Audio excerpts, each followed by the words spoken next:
भगवान श्री कृष्ण को नमस्कार करते हुए आप सभी का अनंत एकेडमी ऑफ मैथमेटिक्स में स्वागत है। देखिए हमारे पास जो फर्स्ट यूनिट है एल्जेब्रिक नंबर थ्योरी की, उसमें यह है algebraic number and algebraic integer. इसमें जो हम सबसे पहले करेंगे वो करेंगे इंटीग्रल डोमेन, उसकी डेफिनेशन और उससे रिलेटेड एक theorem.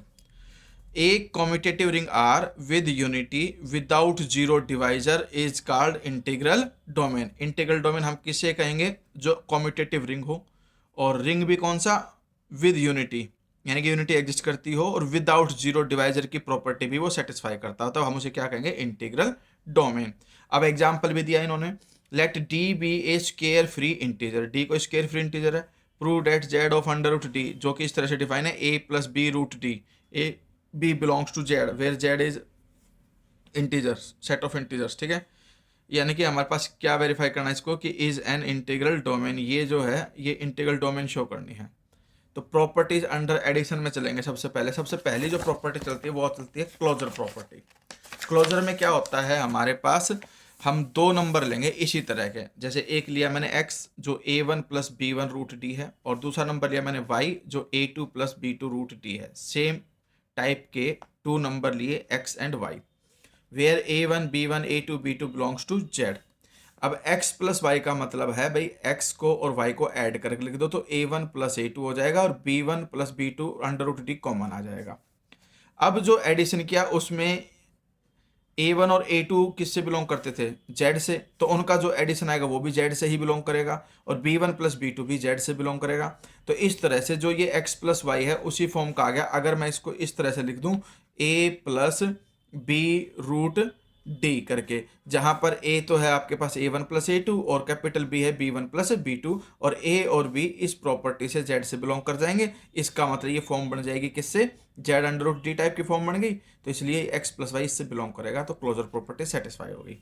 Hence z under root D is closed with respect to addition. फिर associative law, elements of z under root D are complex numbers. Every real number is complex number होता है, जो इस तरह की फॉर्म है वो भी आपके पास कॉम्प्लेक्स फॉर्म में आएगी। फिर addition of complex number is associative. Automatically हमें पता है कि जो एडिशन होता है कॉम्प्लेक्स नंबर का वो क्या होता है? एसोसिएटिव। एसोसिएटिव का मतलब लास्ट के दो ऐड करके फर्स्ट में ऐड कर दो, या पहले फर्स्ट टू ऐड करके लास्ट वाले में ऐड कर दो, सेम ही कंडीशन आ जाएगी। फिर एग्जिस्टेंस ऑफ आइडेंटिटी। एक्स अगर आपके पास a plus B root d है और a भी z से बिलोंग करते हैं, तो हम एक एलिमेंट ले सकते हैं 0 प्लस जीरो रूट डी, क्योंकि 0 भी इंटीजर है तो वो z से बिलोंग करेगा, और 0 प्लस जीरो रूट डी जो है वो आपका इससे बिलोंग करेगा। अब इन दोनों का एडिशन करूंगा तो इसमें कोई चेंज नहीं आएगा, और बाद में भी लिख करके एडिशन करूंगा तब भी कोई चेंज नहीं आएगा। इसका मतलब 0 प्लस जीरो रूट डी जो है वो एडिटिव आइडेंटिटी है z रूट डी की। एग्जिस्टेंस ऑफ इनवर्स में इनका नेगेटिव हो जाएगा। अगर a और b इंटीजर है तो माइनस a माइनस b भी इंटीजर होंगे। इस वजह से आपके पास a plus B root D और प्लस में minus a minus B root D, 0 plus zero root D आ गया। सेम वे में इसको पहले लिखो और बाद में इसको लिख करके एडिशन करो, तब भी वो इसके इक्वल आएगा। तो इसका मतलब एडिटिव इनवर्स एग्जिस्ट कर गया। फिर हमारे पास आता है कॉम्यूटेटिव ला। फिर elements of z root D are complex numbers and addition of complex number is commutative. Commutative का मतलब x plus y is equal to y plus x, या आप प्रूफ करके भी दिखा सकते हो भाई a1 प्लस a2 लिखो या a2 प्लस a1 एक ही बात है।